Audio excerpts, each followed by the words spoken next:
Stephen. Hey, everybody. I'm Jack, and I'm an alcoholic. And what a privilege to be able to share the miracle that happened in my life today. I want to say thank you, Stephen. I I was telling him how nervous I was, getting nervous, and but really the nervousness changed to really excitement. Anytime I get to share with alcoholics and in a meeting of AA, I have felt comfortable from the very start. I knew I was in the right place. I knew I was home. And I always feel better after a meeting. And I make sure I don't leave. If that's not the case, I make sure I talk to someone. And I've asked loving higher power just to speak through me tonight. So I was told early on, I can't make a mistake, you know. And I wanted to also share, just hit me, just really, just stream of consciousness where I'm at. I had a very fast progression, and alcohol was really stripping from me everything that was important and everything I loved in my life, my family, and it ruined everything. And everything that I really valued and loved has come back tenfold. There is without a doubt in my mind that everything good in my life today, I can trace back to my recovery in Alcoholics Anonymous and a loving higher power. When I've gotten out of the way, it's been way better, way better. And I want to tell you a little bit about what happened, what it was like. I don't want to spend too much time that. I'll tell you this, it was 40 years ago tonight that I had my last drink in a gin mill on a Monday night, a lonely, cold Monday night in Massapequa, New York. And some of the people in that bar that night, they're still out there. Some didn't make it, but I had no idea what was in store for me. I had no idea what my higher power had in store for me. And the next day I agreed to go in a rehab. And I had never been to an AA meeting before. And, you know, my family was begging me to get help. Brought the emotional appeal, was of no use. Begging, please go to AA. I didn't want anything to interfere with the only thing I thought was keeping me afloat. I couldn't imagine a life without drinking.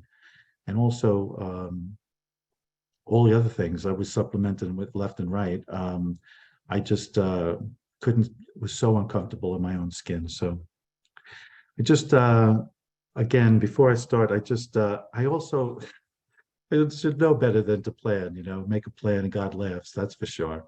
But it really hit me like 2 days ago what I wanted to talk about.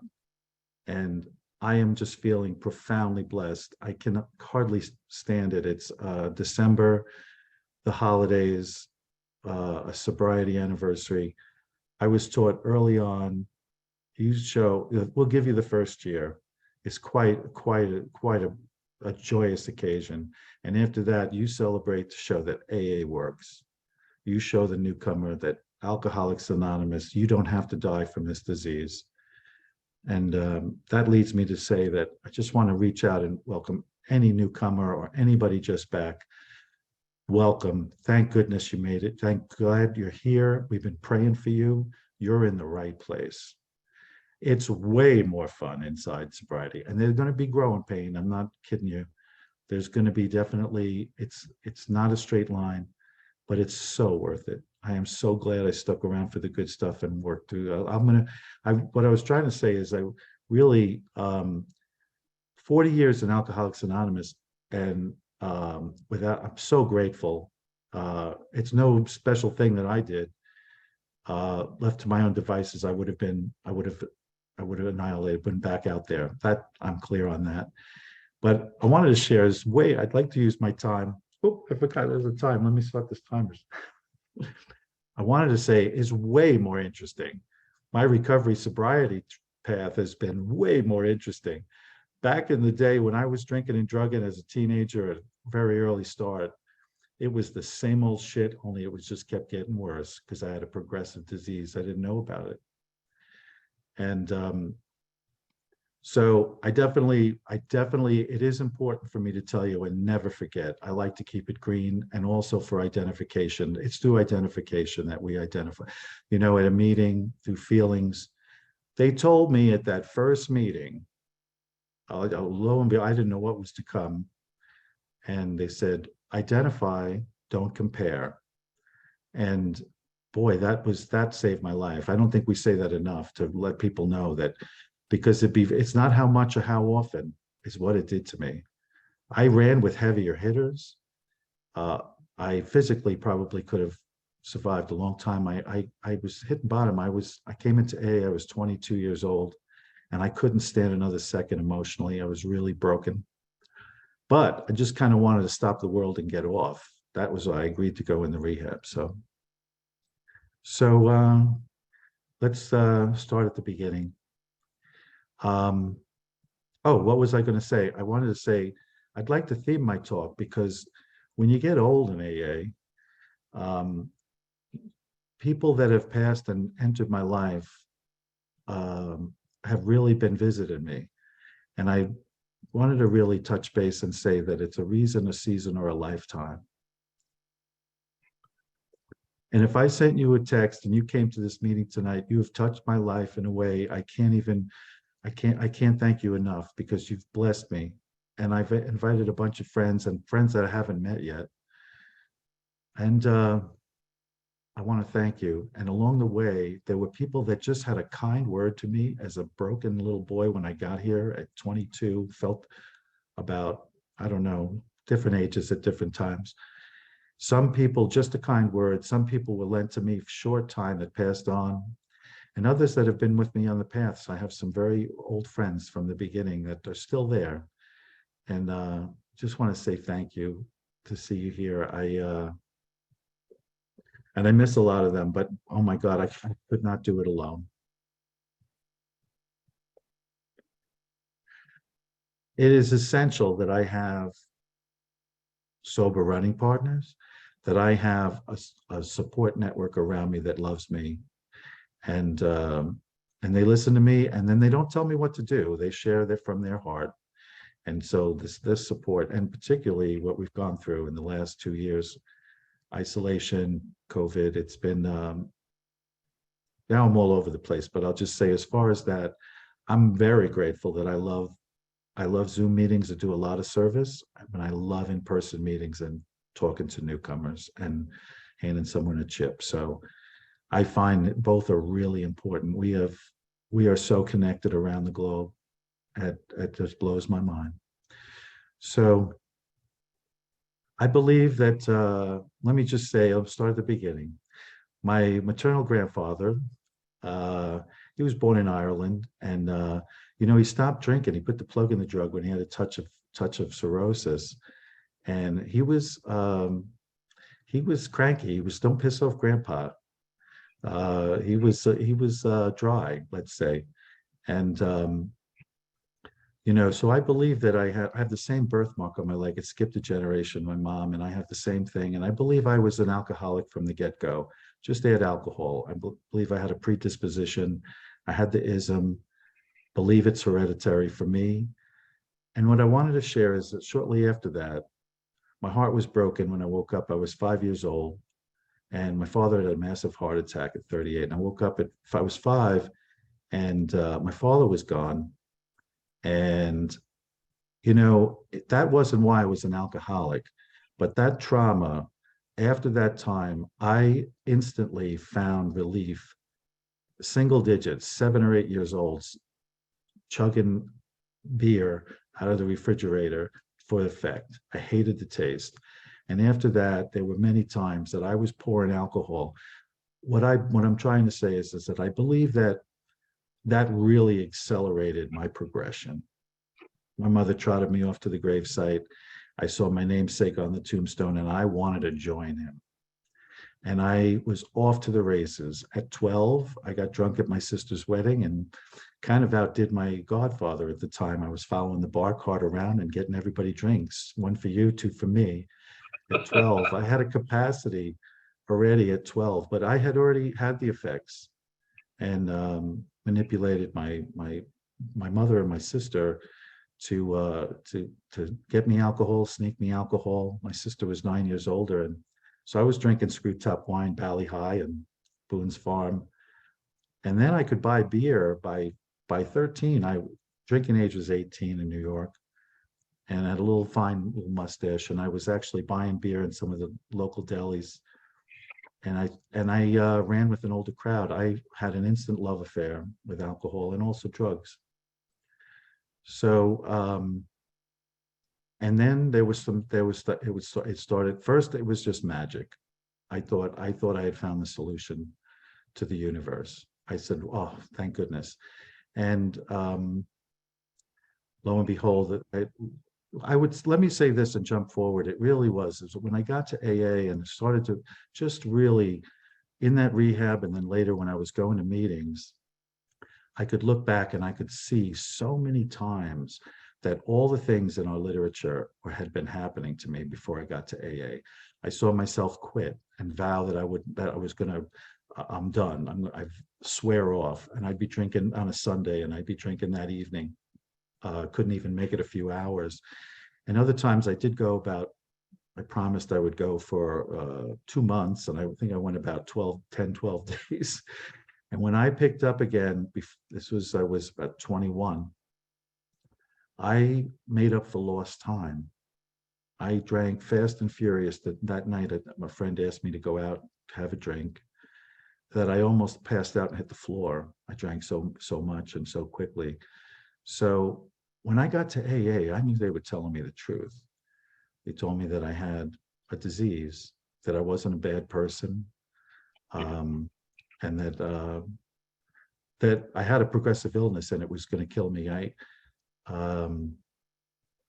So back to what was happening. I wanted to fast forward. I don't want to spend too much time, but I definitely want to tell you that there's some things. It's really nice to have this be able to share with you more detail on what happened to me out there. And there were some really painful episodes. There was some really horrifying stuff. There were violent outbursts. There was broken furniture. There was phones ripped off the wall. There was my mother screaming at me, "You drunken bum, you piece of crap."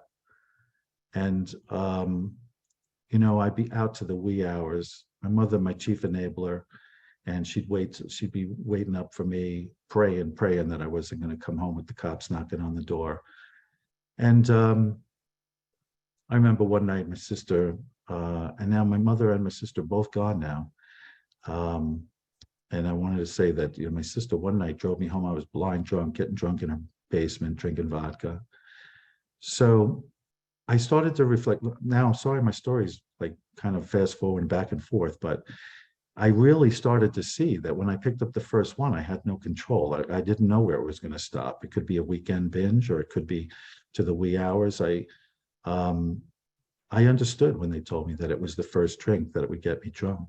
Whether if I didn't pick up the first, well, certainly that made sense, but I didn't know the first drink. What, So let me just say, while it's on my mind, I love these things that the AA told me things. The steps changed my life profoundly. They told me I needed to change the alcohol. They said, "Person you brought in here, if you don't change, we'll take you back out." And personally, once I stopped drinking and put the plug in the jug, and I wasn't drinking or drugging, I didn't like me. What I was left with was really uncomfortable. And they said, "Don't, just keep going." So I really, well, back to what was going on. Some of those things, I remember what's important. I wanted to whittle my story down to a lot of things that really now I found to be essential in it. And one is that the alcoholic cannot recover on the basis of self-knowledge. Well, my mother started shipping me out at 13 to psychiatrists, mostly psychologists. And I always felt better after a session. And I'd go off and go with my friends and go to the woods and drink and go to cake parties. So nothing was changing. I'd dump a little bit. Yeah. So, I guess I could go to a meeting and dump, but the thing is that if I didn't change, nothing's changed. And I don't want to be, I didn't want to be a dry drunk when I got to AA. I didn't get sober to be miserable. So finally, my mother shipped me. I went to see a psychiatrist in South Oaks on Long Island. I got sober, and couple of groups in Wantaw and Long Island and Massapequa and South Shore, Long Island. But she shipped me off to South Oaks, and I saw this psychiatrist. He was a staff psychiatrist, and he basically punched a hole in my denial, like a mile wide. It was the first guy that said, "You're an alcoholic, and you probably can't stop drinking." So he wanted me to go into rehab. That was in 1981. I was 21. I was in college. I was withdrawing from my semesters. I couldn't get. I was majoring in Rathskeller and quarter beers. I was drinking like it wasn't even double-fisted drinking. It was like, trays of alcohol. I was working a part-time job, and a couple of them just like, I can't get to work. I couldn't leave. Once I started, I didn't know when it was going to end.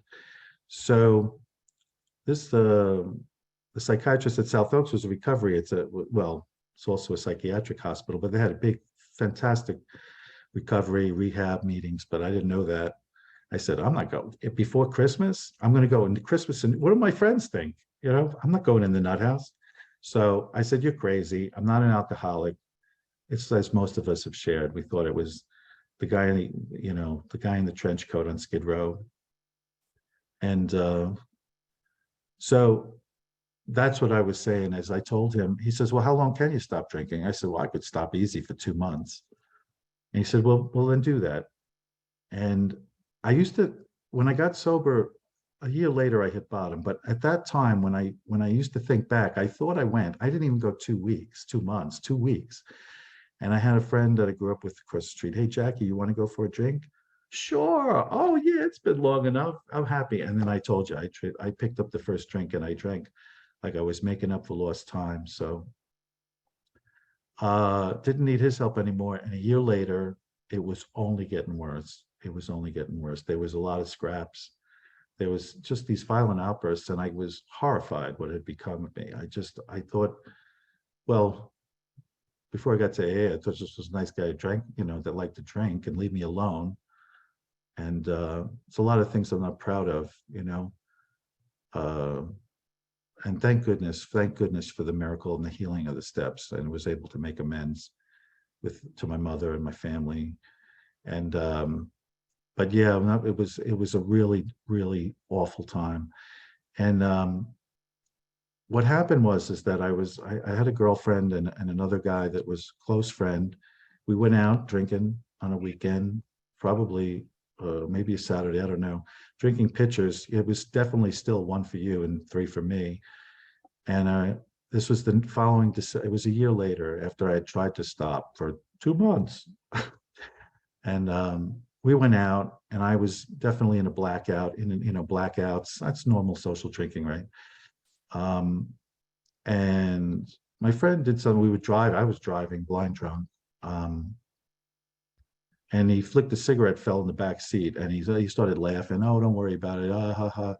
And just being silly drunk. But anyway, I blew my stock. I pulled over. I tried to beat him. I couldn't even drive, couldn't stand, couldn't fight anybody, but I tried to beat up my best friend for his infraction. And I remember waking up the next day, barely able to remember. I knew I was filled with such remorse. And I ended up, I was at home with my mother. I was withdrawing from college. Every semester was a lost semester. I was drinking my way through college. And I said, could you call Dr. So-and-so of South Oaks?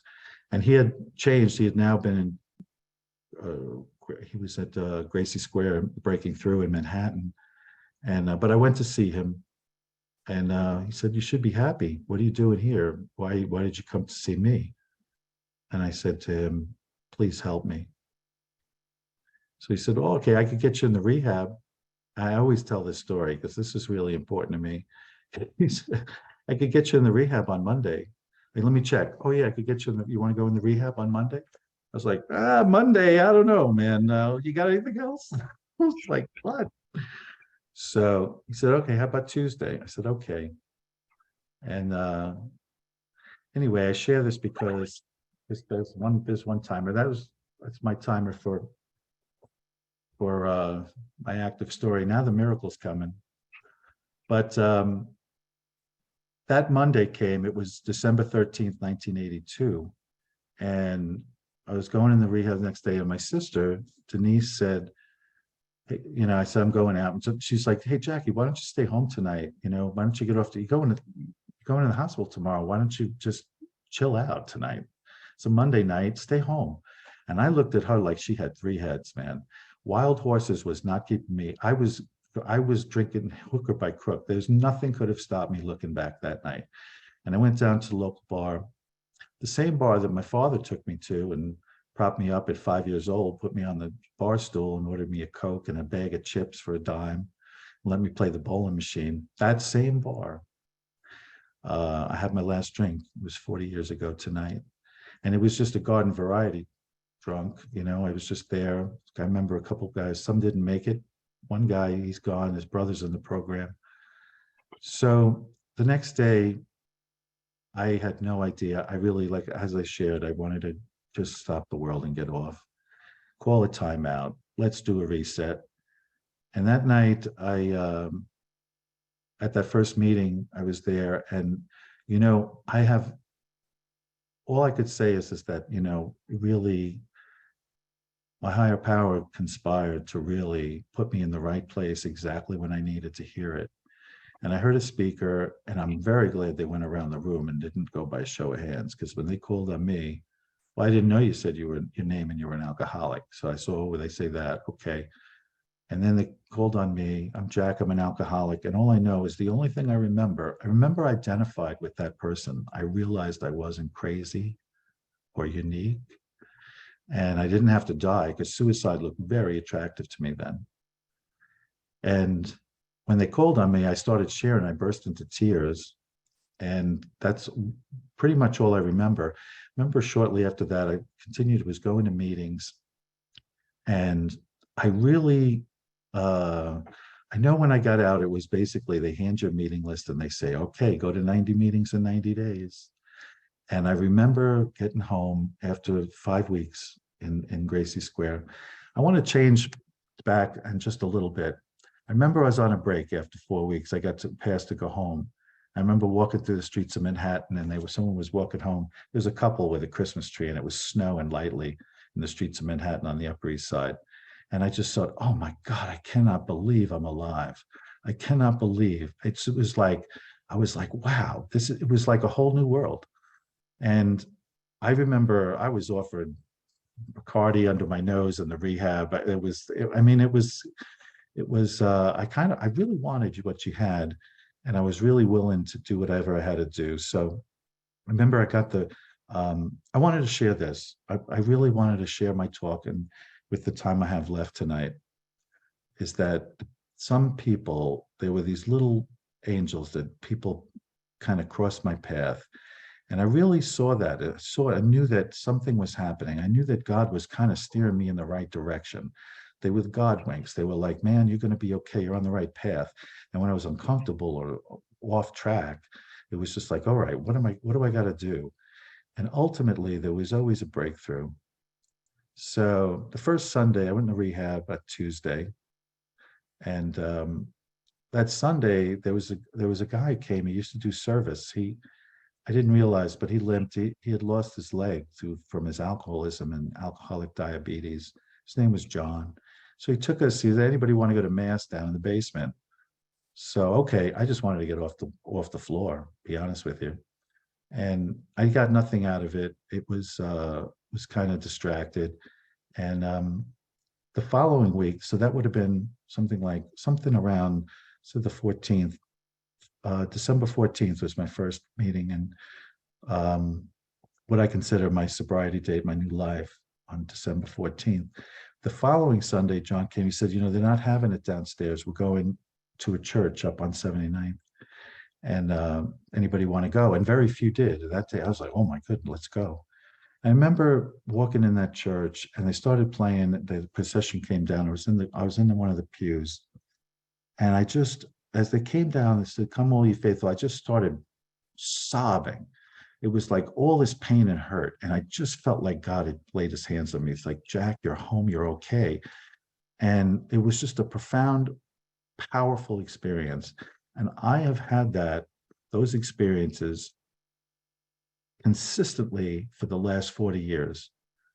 when I get out of my own way, when I try to run the show, it doesn't work. I would have shortchanged myself.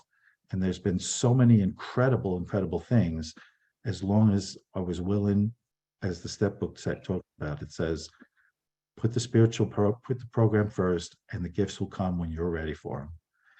And so that man, John, I just looked at that guy taking me to that mass that day. And I'm sure he's long gone, it's 40 years ago, but he was just such a sweet, kind, humble man, just coming to do service. And I get out of the rehab, um, and here's your meeting list. Good luck. So that morning I woke up and I said, okay, now my journey starts. And I went, and I remember they told me share at that meeting. Make sure you let them know. And I wanted to talk about this. I was going to meetings, and there was I met some incredible, my friend, my dear friend Jerry, who's got some women's retreats, and she says stands on the shoulders of giants. And they were giants. I met the old timers there. They were incredible. There were some grumpy ones, but there were some funny ones, and there was just every shape and size. But I just knew I was in the right place. And one night I was at an open meeting. I was out of the rehab for a week or two, and I was at an open meeting on a Sunday night, and it was a cold, rainy, shitty, drizzly, cold New York uh, in January, and it was an open meeting, so there was no sharing. And I was in the parking lot, and this man turns around and he goes, "Hey, are you new?" And there was this man. His name was John, and he started to share with me. And lo and behold, little did I know he was sharing the language of the heart.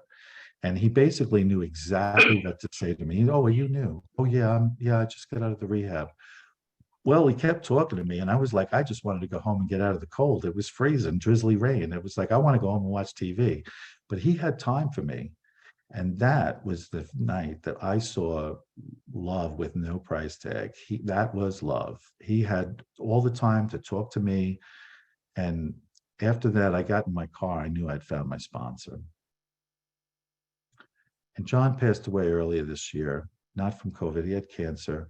And I'd lost touch with John, but he had definitely worked me through the steps, and heard my fifth step and helped me make amends. And he was just an incredible, humble guy. I'll tell you John's story. Oh, he used to say he was also traipsed off to AA by his father as a teenager before he got it. And his father said, "You will not drink, you will go to AA, and you will have fun." And of course, none of that happened. And then John was an incredible, humble, beautiful guy.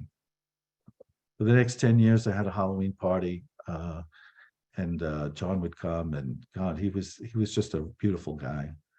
Um, he was not great with the phone. He never called me back. That was a problem. So somewhere when I had a couple of years, this is important. And where am I going with this? Talk about some of the journey and try to bring it into focus. There was a lot of times along the way where this incredible pain came. There was one time, probably didn't have a lot of time, a year or two, but I just felt that like just barely could get out from under the covers. And there was people in AA that just encouraged me and said, just put the cap back on the toothpaste, just start there. And it was enough just to get my ass to a meeting. And it was just those little things and service things. When I look at it, I was the most undisciplined ADA guy. And it was AA that really disciplined me, those service commitments, those people that I met. And I was in my home group once. There's a guy, I'll never forget him ever. And there's one time I was probably sharing with him after a meeting going, oh, and he said, "Jack, you're going to be okay." And I just felt like, wow. And today, the only difference with having a little time in the program is that deep down inside, in my core, I know that I'm going to be okay. I know that my higher powers got me. So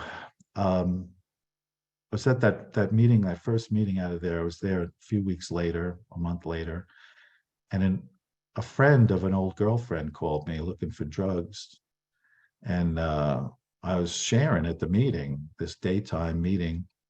Oh, maybe I could help. Maybe I could help her. Maybe I could help the ex-girlfriend. Maybe I could help her. I was good at. Oh yeah. So I shared that, and there was this little small hard-boiled Irishman named Jimmy, and he says, "Jack, I'd like to talk to you for a second. Let's go in the kitchen." And he didn't share like a big shot or have to cross talk or anything. He said, "Jack, I'd just like to talk to you for a second." And he took me in the kitchen. And then he goes on his face. He said, "You stay away from that girl. She'll get you drunk again." So, and that was love. That was tough love. That was love. He didn't have to do that. He could have went around his merry way. He might have had other things to do. And you know, that was my angel. He blessed me. And something came up. I saw a thing that was I was watching a thing from people I went to high school with, and it was actually the ones that were all a year older. There was a scroll, a memorial scroll, and I didn't know everybody on the with the year older, but that was one of the persons that the girl that called me up looking for drugs is gone. And I found out along the way, this even the fraction of the people that I know that have perished, that I knew in my running days, and even now sober, that know that haven't made it. Plus the countless people I don't know. So I along the way, where am I going now? I'm going up to the Southeast New York convention, and I want to. There's going to be an AA weekend, and I wanted to go. And I walked in there, and I remember there was a guy wearing a suit, sitting in the chair, holding court, Jerry Ross, and I used his last name. He was public information. He used his last name, and he was a beautiful man. And I ended up getting very close to Jerry, and he taught me so much about carrying yourself with dignity and respect, and being of service. And he was a fantastic, fantastic friend. And he passed away short, not too long. I only had him for a couple of years, and there were old timers there. The old timers all had like 25 years because they had started a lot later on. They were more low bottom drunks. And but I definitely wanted what you had. The men and the women, the way they carried themselves. So I, without help, going along, it was that there was a lot of things that without the steps in my life, um, without really having they told me really early on, keep the focus on yourself, because I used to just pick up all these resentments. I had no ammunition. I had no tools, nothing. So a good place to go from here is that I remember John, my first sponsor, he knew what to say to me in that parking lot on that brutal, yucky January night. Then he'd come to my home group and he'd be sharing, and he had about 11, 12 years. He had double-digit sobriety. I had no idea what he was talking about. I had no idea he was talking about living sober and living life a day at a time with the steps and the tools. And so it was yeah, these people, I was so blessed to meet them and have them in my life. Um, I wanted to say after I had a beloved sponsor, Stephen, and he had cancer, and but he unbelievable got me through some of the really challenging times. Um, and the last thing he ever told me, that was an incredible era. It was years like 4, 5, and 6. And he told me, Jack, when you doubt, just hit your knees. Whenever you're troubled, and just hit your knees and ask for help. So I really like that. I don't even need God help me. I just need one word, help. God understands. And anytime I'm running the show, it starts to get really sticky. And so where I was going with this is that I was thinking about what's going on. How do I shut that off? Hey, I got a couple of timers going. All right. Um, as I'm coming into the home stretch, I just wanted to share. Um, some of the people, there have been miraculous times that it was clear that God was moving in my life. And I would just sum up in a general way. There were a couple of times where I would call that I really hit like ashes. And I wasn't even sure how I was going to get through this stuff. There was a time that I had some time, 7 or 8 years, and the hopelessness returned. I was in a lot of pain, and I had to get back to work. Back to work, and really get a lot of this garbage and a lot of this grief out of my life. And I had heard that. I had seen people in meetings, and I had been going to some conventions, like conferences. I went to Montreal. These were unbelievable AA experience. It just opened up my whole world.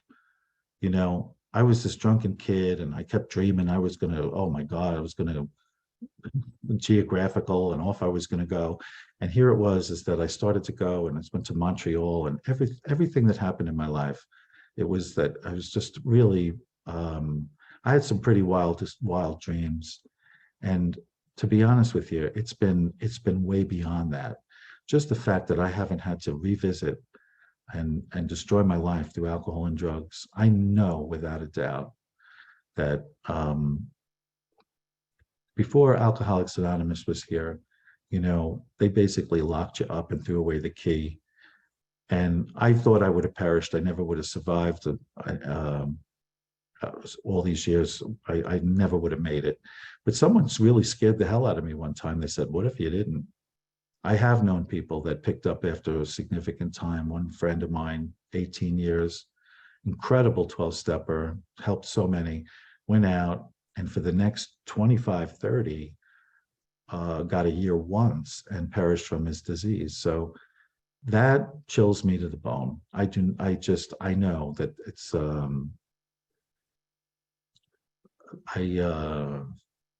that was just, I've seen that. I've seen that happen. We know that what happens to people. So I went on retreats. I went on weekends. There was a couple of times where I just really felt like I lost my faith.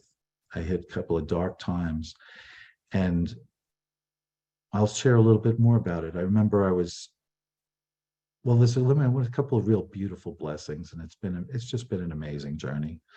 But I remember hitting a time I was working, I had a career job that I'd gotten in sobriety that was, again, a real gift. I'm going to tell you about that. But when I was working, I was going to meetings in Manhattan, and went to a couple of the noontime meetings. And I knew if I opened my mouth, I was going to burst into tears. I was just like a puddle of grief. It was really tough. And then when the student is ready, a teacher appears. I had gotten and basically just said yes, that it was, please help me, and continue to really just plow the depths and get rid of that and dig out all the garbage and get rid of it and let it go. So I wanted to tell you about my job. I quit a job without having a job. There's a beautiful guy, Carl V, in my home group. He made fun of me. Carl also told me one time I was hurt at a meeting. I walked in, I was just beside myself. Probably had like 4 years, and he said, "Jack, what's going on?" So I'm again. He said, "Jack, you're okay. You just don't know it yet." And that's really the truth. That to me, from now, I know that when I'm really where my feet are, and the power of being present, when I'm at an AA meeting, I know I'm okay. And when I had stuff going on, it was time to get to work. What do I have to do? For me, how the program works is that my higher power speaks to people. God speaks to people in the meetings of AA. So we all come to the meeting and we all hear something different that we needed. So the way that we're all interconnected, it's been an incredible journey. So I quit that job without a job. I had 3 sponsees. They took me to lunch. I was taking change out of my pocket. I was living at home. And what happened was, those guys, then after lunch, they pushed me into a pet store, and they said, "Help wanted." And then the next day they called me up. I was cleaning the rabbit cages and the bird cages. And It was like St. Francis. It was a lot of fun. But I was so grateful for that, because I'd been out of work. I quit a job without a job. But that job led to an incredible, I interviewed and then was asked for a career job. And, when I got out of my way and I really had no inkling about something like this. And I was offered a job. I interviewed for a job as conductor on the railroad. And I went for the interview. I got the job, and they said, let us know within the week. And I was shared at meetings. My mother told me that there was you couldn't get to the commuter bars because there was so many conductors. They couldn't make your way to get a drink in Penn Station. So I figured this heavy heading industry. I was terrified. So I shared that. I shared that after a meeting, and someone said to me, "You know how many people in the program work on that railroad?" I said, "Oh my God." And there were times I went to work and climbed on the back of a train, and the conductor I had just met to open up the 24-hour book. Or sometimes I was going on a run and someone had just heard me speak at a meeting, said, "Oh my God, I heard you last night," or vice versa. When I was hurt and I ended up meeting another sponsor after Steve passed. So these stories I tell you because it was beyond any comprehension that I had. That like it was the perfect fit for this for me. I wasn't meant to be.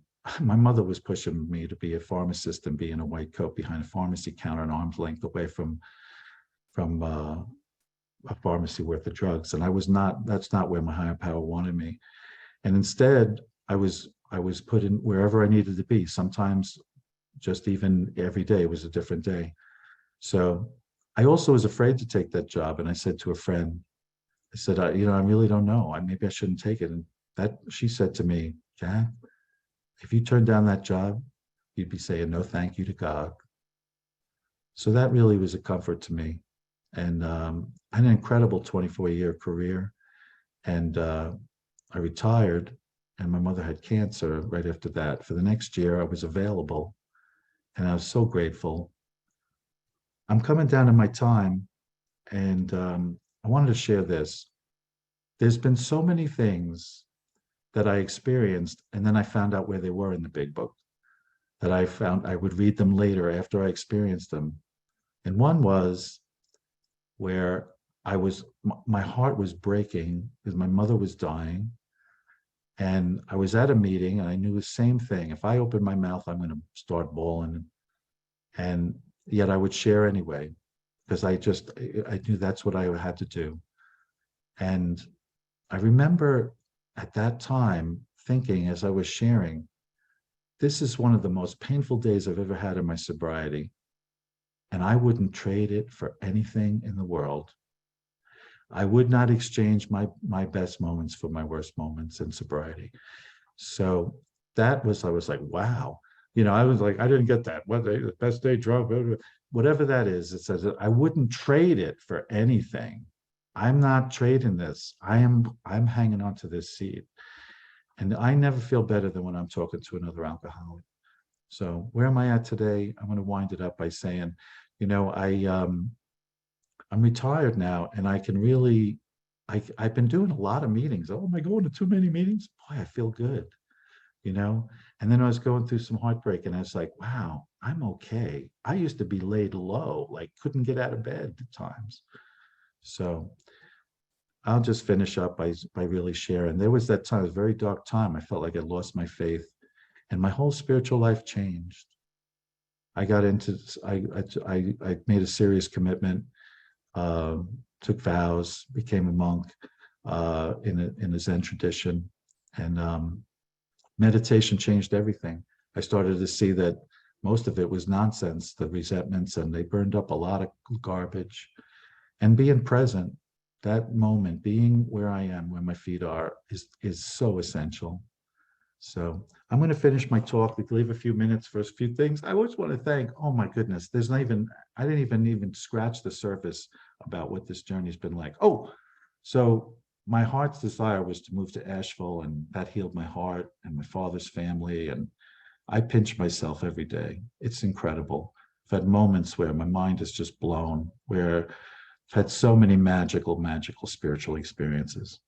So I'm going to finish my talk by saying I thank Stephen for asking me, inviting me, and it's waking up sober. I find it's just amazing. So I had met Cookie, yes, and in Seattle at the 1990 at the International, and she shared this. So I'll leave you with this, a quote, a Bill W. quote, and I love it. I really love it because this is what it is. It just comes down to one alcoholic talking to another. From Bill, the language of the heart. Our kinship is born of a common suffering and a common deliverance by the grace of God. We can communicate with each other in a way often surpassed among our non-alcoholic friends. Our ability and success relies mainly on feelings, often deeper than words, which is what we mean when we say, quote, one alcoholic talking to another. And that's Bill W. So thanks for having me. Oh my goodness. And thank you all the people that have touched my life and helped me along the way. I cannot do this alone. Thank you.